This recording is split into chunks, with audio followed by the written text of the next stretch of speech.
தவத்தின் பலன் இதுதானோ? ஒரு நாள் விஸ்வாமித்திரரின் ஆசிரமத்திற்கு வசிஷ்ட முனிவர் வந்திருந்தார். இருவரும் பல விஷயங்களை பேசினார்கள். வசிஷ்டர் விடை பெறும்போது விஸ்வாமித்திரர் அவருக்கு மறக்க முடியாத அன்பளிப்பு ஒன்றை வழங்க விரும்பி 1000 ஆண்டு தவத்தால் தனக்கு கிடைத்த சக்தியை கொடுத்தார். மகிழ்ச்சியுடன் பெற்றுக்கொண்ட வசிஷ்டரும் நன்றி சொல்லி புறப்பட்டார்.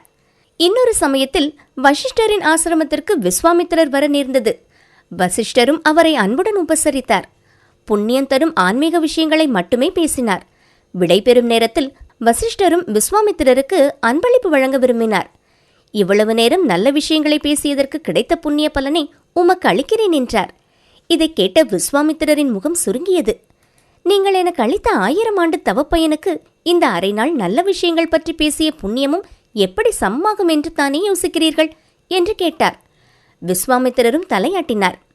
எது உயர்ந்தது என்பதை நாம் பிரம்மாவிடமே கேட்டு தெரிந்து கொள்வோம் என்று முடிவு செய்து பிரம்மலோகம் சென்றனர். பிரம்மாவிடம் நடந்ததை விளக்கினர். இது விஷயத்தில் தீர்ப்பு சொல்ல என்னால் முடியவில்லை, விஷ்ணுவிடம் முறையிடுங்கள் என்றார் பிரம்மா. அவர்களும் விஷ்ணுவிடம் சென்று கேட்டனர். தவ வாழ்வில் என்னை விட சிவனுக்குத்தான் நிறைய அனுபவம் உண்டு, அவரிடம் விசாரித்தால் உண்மை விளங்கும் என்றார் விஷ்ணு. கைலாயம் சென்று சிவனிடம் விளக்கம் தர வேண்டினர். சிவனும் உங்களுக்கு தெளிவு வேண்டுமானால் பாதாள லோகத்தில் உள்ள ஆதிசேஷனின் உதவியை நாடுங்கள் என்றார். விஸ்வாமித்திரரும் வசிஷ்டரும் பாதாள லோகம் வந்தனர். தங்கள் சந்தேகத்தை எடுத்து கூறினர். இதற்கு யோசித்தே பதில் சொல்ல வேண்டும். அதுவரை இந்த பூலோகத்தை தாங்கும் பணியை நீங்கள் செய்யுங்கள்.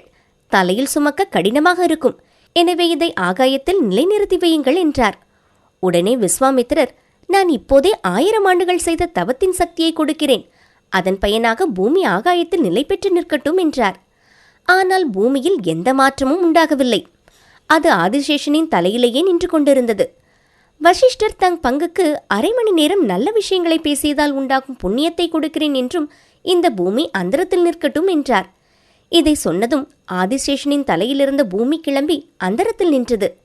ஆதிசேஷன் பூமியை எடுத்து மீண்டும் வைத்துக்கொண்டு, நல்லது, நீங்கள் இருவரும் வந்த வேலை முடிந்துவிட்டது, போய் வரலாம் என்றார்.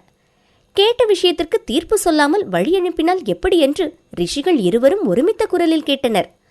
உண்மையை நேரில் பார்த்த பிறகு தீர்ப்பு சொல்வதற்கு ஒன்றுமில்லை. 1000 ஆண்டு தவசக்தியால் அசையாத பூமி 1/2 மணி நேரம் நல்ல விஷயங்களை பேசிய பலனுக்கு அசைந்து விட்டது பார்த்தீர்களா? நல்லவர் உறவால் கிடைக்கும் புண்ணியமே தவத்தால் கிடைக்கும் புண்ணியத்தை விட சிறந்தது என்றார் ஆதிசேஷன்.